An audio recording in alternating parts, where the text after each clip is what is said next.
It was supposed to be about Dustin Poirier and Max Holloway. But at the UFC 318 presser, Daniel Cormier did what only he can do, steal the show without even trying. Sitting as one of the panelists, the former double champ went off script, combining Conor McGregor, Jon Jones, and a cheating controversy at a Coldplay concert into one weird but unforgettable segment.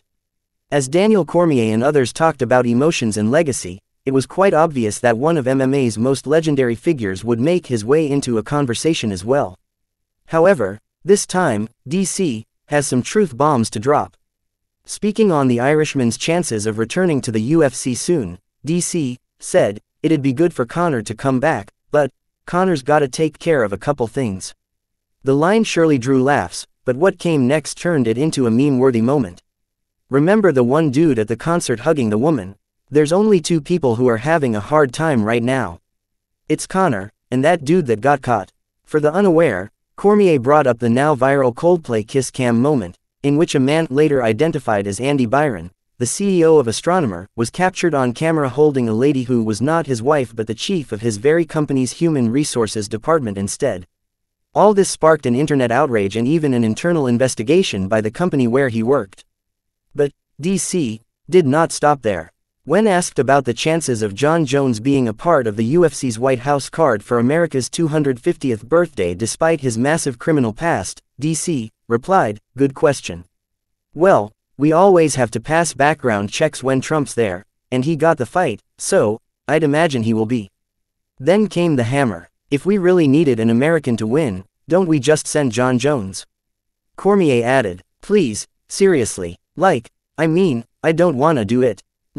I don't like him, but it's if we needed an American to win, don't we just send the guy that always wins?" While some fans saw the moment as an unusual instance of Cormier giving Jones flowers, many familiar with their history saw the layers. After all, Jon Jones has more courtroom experience than some lawyers.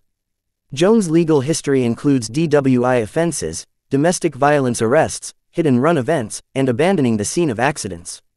Yet, despite all the controversy, the former champ still sits atop the pound-for-pound throne in the eyes of many.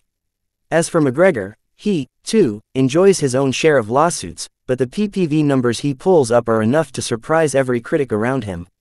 It is worth noting that just hours before reluctantly handing a nod to Jon Jones, Daniel Cormier was confronted with another unpleasant truth, this time about Conor McGregor. Cormier was surprised to learn during a UFC 318 weigh-in segment about records that may never be broken. But what was the record? Cormier was shocked to learn that McGregor had 8 consecutive million buy UFC pay-per-views. Add in the Mayweather fight, and it's 9. DC surely laughed, but the pause that followed told it all. Even he hadn't expected the figures to be that ludicrous.